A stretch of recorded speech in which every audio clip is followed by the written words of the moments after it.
पुत्र मेरा मैदान अखाड़ा है गली नहीं है। पाकिस्तान के मशहूर पहलवान गामा पहलवान के नाम से जिसको दुनिया जानती है, स्क्रीन में लगी हुई तस्वीर में आप देख भी सकते हैं। एक दफ़ा ऐसे हुआ कि गामा पहलवान लाहौर की एक गली से गुजर रहे थे और सामने से एक अड़ियल बैल दौड़ता हुआ तेज़ी के साथ गामा पहलवान की तरफ आ रहा था। लोगों ने अचानक से गामा पहलवान के नाम के नारे बुलंद किए। गामा पहलवान ने इब्तदाई लम्हों में सारी सिचुएशन का जायजा लिया और फिर इस नतीजे पर पहुंचा कि दौड़ लगा देना ही बेहतर हल है। जैसे ही उस अड़ियल बैल को तेजी के साथ अपनी तरफ भागते हुए पाया तो अपना रुख चेंज किया और फौरन दौड़ लगा दी। दौड़ लगाने के दौरान लोगों ने गामा पहलवान की जो बहादुरी के किस्से सुन रखे थे, उनके दिलों में एक अजीब सी बेचैनी पैदा हुई कि गामा पहलवान जिसकी बहादुरी के किस्से पूरी दुनिया जानती है, आज एक बैल के डर से उसने भागना शुरू कर दिया।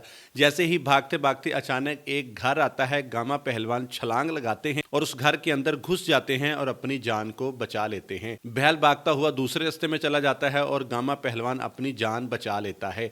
जब शाम को घर वापस आता है तो लोग मुख्तलिफ किस्म की बातें करते हैं कि हमने तो तुम्हारे बारे में ये सुन रखा था कि तुम इतने बड़े पहलवान हो और तुमसे कोई जीत नहीं सकता, और तुमने तो सींगों से पकड़कर एक बैल को भी जमीन पर नीचे गिरा रखा है। लेकिन आज उसका अमली सबूत देखकर हम हैरान रह गए और हम तुम्हारी इस बहादुरी को बिल्कुल भी नहीं मानते। एक शागिर्द जब सारा वाकया आकर गामा पहलवान को सुनाते हैं तो गामा पहलवान हंसते हैं और फिर उसको जवाब देते हैं और उसको ये सबक के तौर पर कहते हैं, पुत्र मेरा मैदान अखाड़ा है गली नहीं। मेरा काम पहलवानों से कुश्ती करना है, बैलों से नहीं। अगर मैं जानवरों के साथ लड़ूंगा भिड़ूंगा तो फिर यकीनन मुझे शिकस्त का सामना करना पड़ेगा। इसीलिए कहते हैं कि जिसका काम उसी को साजे। इंसान को वही करना चाहिए जिस काम को करने का वो माहिर हो और जो काम उसको आता हो। दूसरे काम में बिला वजह पंगा लेने से आपकी जान को भी खतरा लाहिक हो सकता है और बेइज्जती भी आपका मुकद्दर बन सकती है।